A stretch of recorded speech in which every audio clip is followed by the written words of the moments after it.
Welcome to week 11 lecture 1 of probability theory with actuarial applications. In the last week itself we have cleared our roadmap for week 11. We want to think now like a reinsurance agent, and we want to design policies for reinsurance of insurance companies, right. So, in that, what was the important thing? It was expected aggregate loss. That was the important thing that we need to tame. In particular, we need to find what is the expected value which will give us the pure premium, and we will compute what is the variance of this aggregate loss, so that we will tame the risk that is involved in this particular loss. In today's class, we are going to repeat what we have learnt about expected aggregate loss, or for random sum how to compute expectation. Basically, the entire lecture is devoted to that based on the actuarial perspective. So, let us begin our journey and understand why it is important. So, what we did in last week is we have mastered a micro problem where we are handling a single policy and we tried to compute what is an appropriate distribution or expected value of single claim Y, which is based on the ground up loss. And what was Y? Y was the insurer's payout. And then our goal was to find expected value of Y, which is the expected payout per claim in terms of actuaries. In this week, we will level up our game and we will consider the entire portfolio's payout, which is capital S, and that is nothing but a random sum of random variables. Okay. So, in that, the random sum is summed by the by the random variable n, which essentially denotes us the random variable that counts the number of claims. So, we call it as frequency, and then yi's are the payouts of the ith claim. So, in particular it is the severity after policy terms. Okay. So, we already know how to use this together, and it is nothing but random sum of yi's where the summing variable is n. So, S is y1 plus y2 plus so on up to yn, and our goal is to find pure premium. We have already seen the formula, and we will deploy our law of total expectation to compute the expected value of this particular random variable, right. So, what was our first step? We will condition on n. Once we condition on n, what happens? You get the value of n times expected value of y. Okay. So, that means if I look at this expected value of S,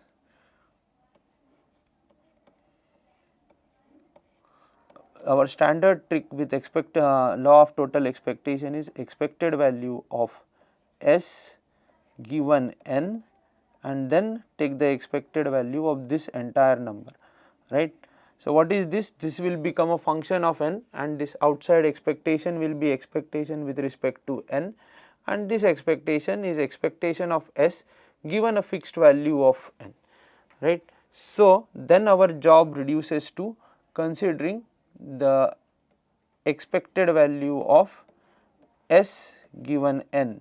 Okay. So, if n is equal to n, what happens is this particular thing actually becomes expected value of y1 plus y2 and so on up to yn given n is equal to n, right.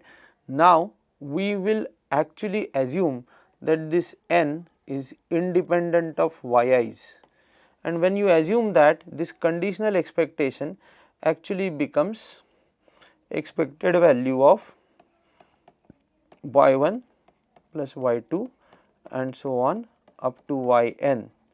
We do not rely on n, this capital N now, and this because of the IID, yi's are IID, let us say some distribution I have to call. So, I will say f, I will say yi's are IID f, then this actually becomes n times expected value of y. where y is just another version of yi's. Okay. And from that we can actually consider this expected value of s given n equal to n, and then if you recollect our law of total expectation, this n will vary from 0 to infinity, probability of n equal to n into expected value of s given n equal to n. And now what happens is very simple, we will keep this probability of n equal to n as it is and replace this particular quantity by this finding that we have, which is n times expected value of y into probability of n equal to n, and that will fetch me n is equal to 0 to infinity to be precise. That will throw this expected value of y as a constant, and summation over n is equal to 0 to infinity n times probability of n equal to n will actually tell me that this is nothing but expected value of n.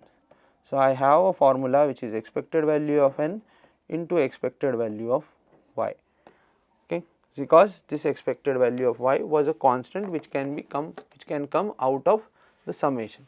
Okay. So, that these are the steps that we have written nicely.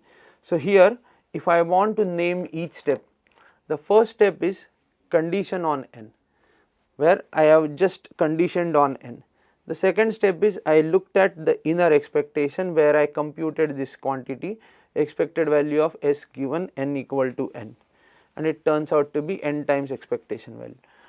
Then this particular thing which is the inner expectation, if I do not assign small n, becomes a random variable, and that we are identifying as Gn, which is n times expected value of y.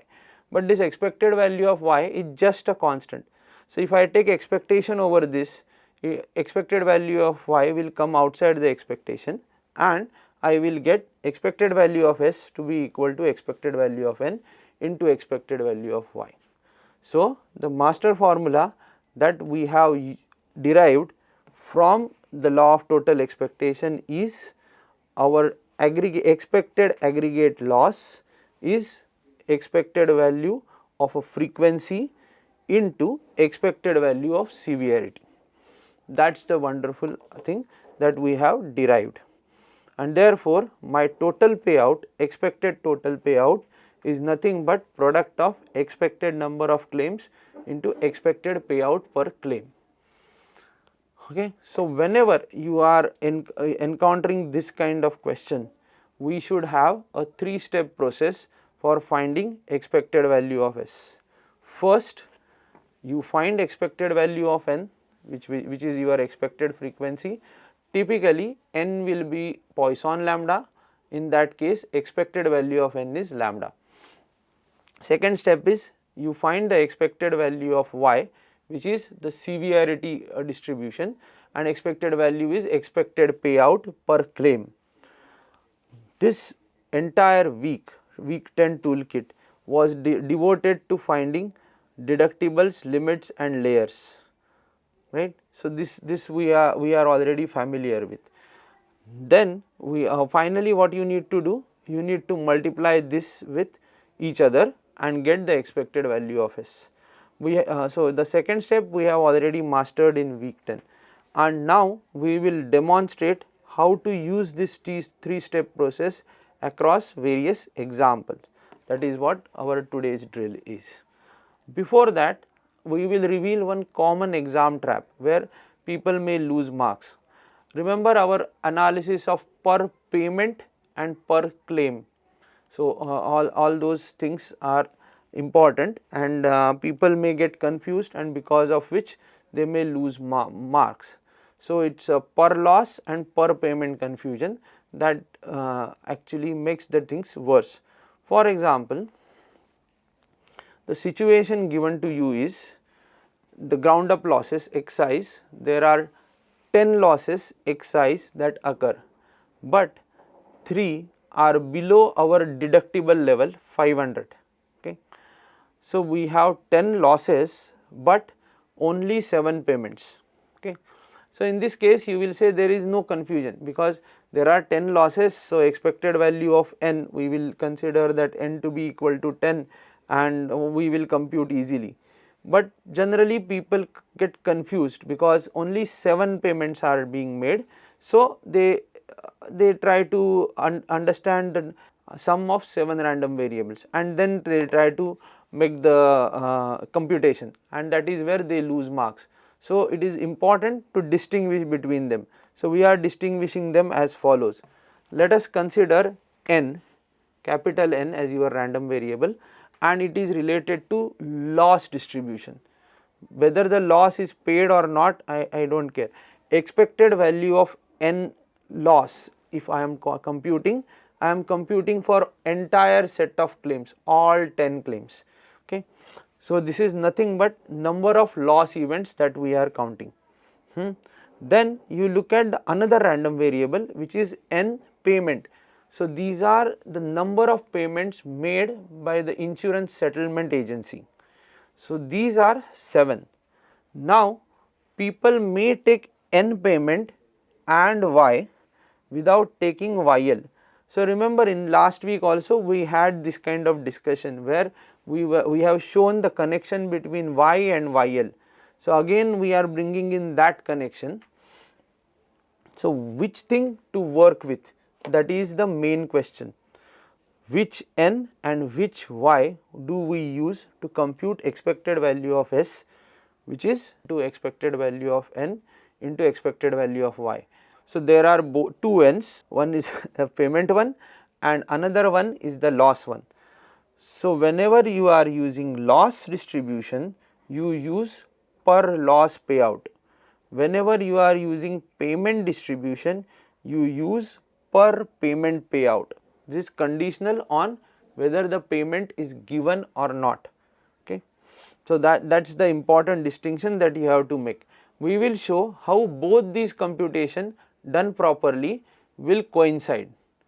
So, you will never lose marks. Only thing is you have to first make a choice. If you are using n loss, then you go with per loss payout. If you choose n payment, you go with per payment payout. Both of them will match eventually. Okay. So, let us look at the two valid models for computing expected aggregate loss. So, your expected aggregate loss should be same regardless of how you count. So, we will give both models and we will show the calculations. First model, which is a per loss model, nothing. If it is n loss, you take y where the claim amount is 0 as well. So, you take everything and compute expected value of n loss and take multiply it with expected value of y. Second model is actually a per payout model where I will look at all the payments that are done. Now, I will not include per loss variable, I will include only variables where the payout was non-zero, greater than 0, right. So, that is the key thing. So, expected number of payments into expected payout per payment excluding all zeros. So, what will happen to that? So, the link which we have discussed in lecture 2 of week 10 was my expected value of y is actually expected value of YL into probability of y greater than 0. This is explicitly done in that lecture. Now, if you look at Poisson thinning process that we studied, where we are saying that one is bad, one is good, and Poisson process is splitting, and then eventually if it is splitting with probability p, the number of claims that you will consider will be Poisson lambda p. So, similar logic applies here where we are computing expected n payment, it is going to be expected n loss into probability of y greater than 0. This is based on our week 7 lecture 5. So, in particular, if I am computing expected value of n payment into expected value of y, then you just replace this into this formula, which is this. So, expected value of n payment is expected value of n loss into probability of y greater than 0. What is expected value of YL? Expected value of YL is expected value of y upon probability of y greater than 0. So, just substitute that, these two will get cancelled, and once these two get cancelled, what you got is expected value of n loss into expected value of y. So, no matter whether you use this formula or this formula, your answer should match correctly. Okay. If it is not matching, then you have done some blunder, right.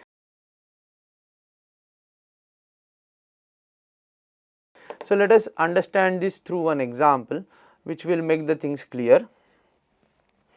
So, insurer's portfolio has claim frequency which is n loss, which is Poisson with rate lambda is equal to 10. Okay.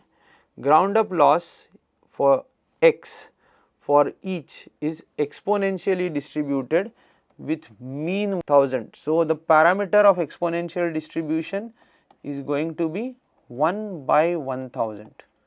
Okay. Lambda is going to be 1 by 1000. So, we will call that as say lambda x is going to be 1 by 1000. This is very important, and the policy has a deductible of 500. Okay. So, D is 500. I want to compute the expected aggregate payout. Okay.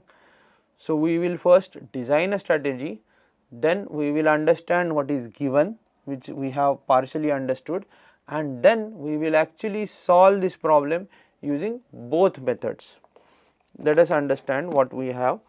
So, our strategy is to solve in both ways, per loss and per payment payouts we will look at. We will show that these two models are identical via example.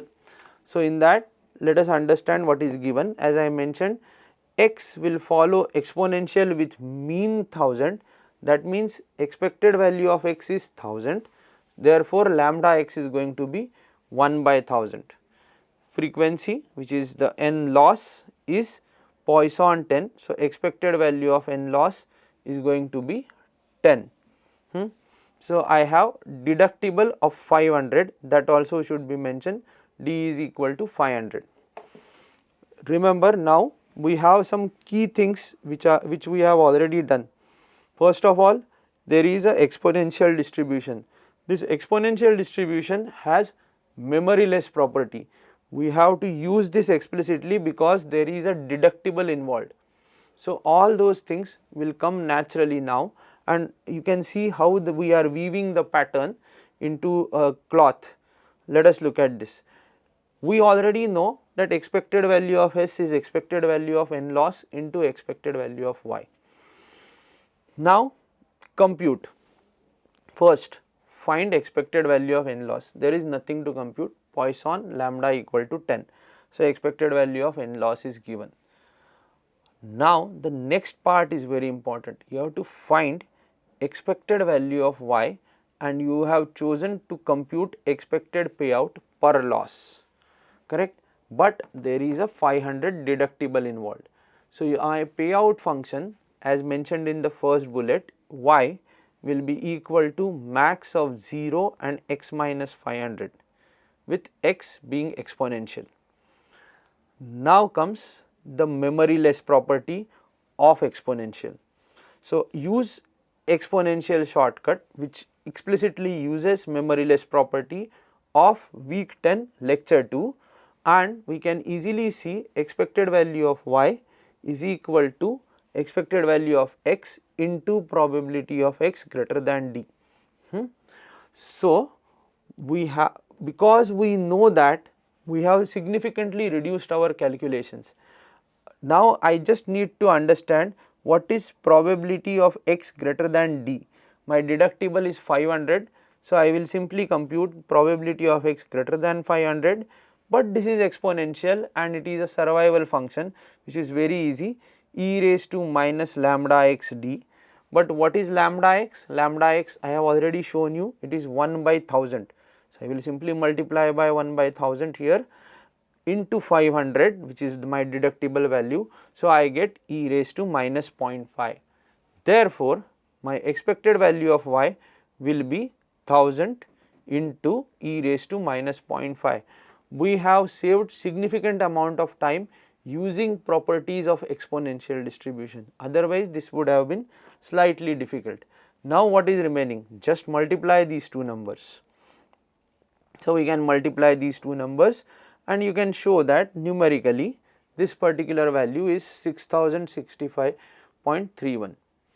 Now the important part is, if I am looking at per payment method, it should give me the same answer, because theoretically I have derived it, right. So let us look at that. So now our goal is to find this via expected value of n payment and expected value of YL. How will I do that? Very simple. Expected value of n payment I have to calculate. I have to use Poisson thinning process, right. So if n loss is Poisson lambda, each loss leads to a payment with probability p. What is that probability? That probability is probability of y greater than 0. That's the distinction that you have to make, and therefore n payment will follow Poisson lambda p. So what is remaining? I have to find probability of y greater than 0, but it is y greater than 0 only when x is greater than 500. X has exponential distribution. So again the same logic applies and it will become e raised to minus 0.5. So my new lambda that I am looking at for this particular Poisson thinning process is 10 e raised to minus 0.5. So expected value of n payment is 10 e raised to minus 0.5. Now I will look at expected value of YL. What is YL? YL is the value where only when the payment is given this random variable is active. So how will I relate it? So expected value of YL is expected value of y given y is greater than 0, but y is 0 x minus d maximum of that. So it becomes expected value of x minus d given x is greater than d. Again I will appeal to memoryless property which we have derived in week 3 lecture 3, and from that we can easily conclude that whether I start from d or whether I start from 0, both these distributions will match. Okay. So the excess loss x minus d given x is greater than d will have the same distribution, that is the memoryless property of exponential on random variable. And again because of that this distribution is going to be x, distribution of x. So expected value of YL is actually equal to expected value of x, and which will be 1000. So now it is just a matter of multiplying these two numbers, which gives me 6065.31, which is same as method 1. Wonderful. So we have actually calculated through both methods and shown that we have the same result. We have derived the theory behind it, we have derived the practice, or we have solved the problem, and therefore we are convinced that both these methods will give us the same answer.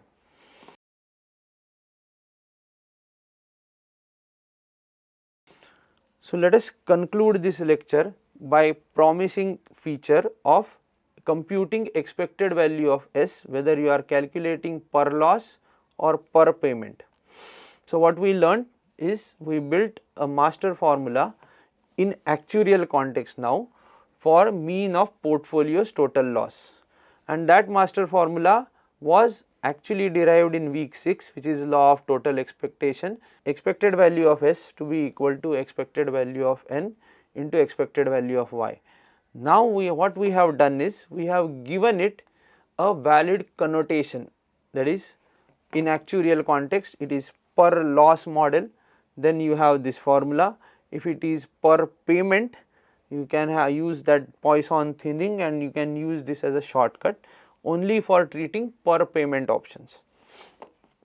So once we have this, the key shortcut that we used is Poisson thinning and memoryless property of exponential. So, what we are going to do in the next lecture? So, in the next lecture we have understanding of total expectation, but we do not have understanding of how much risk this portfolio is having.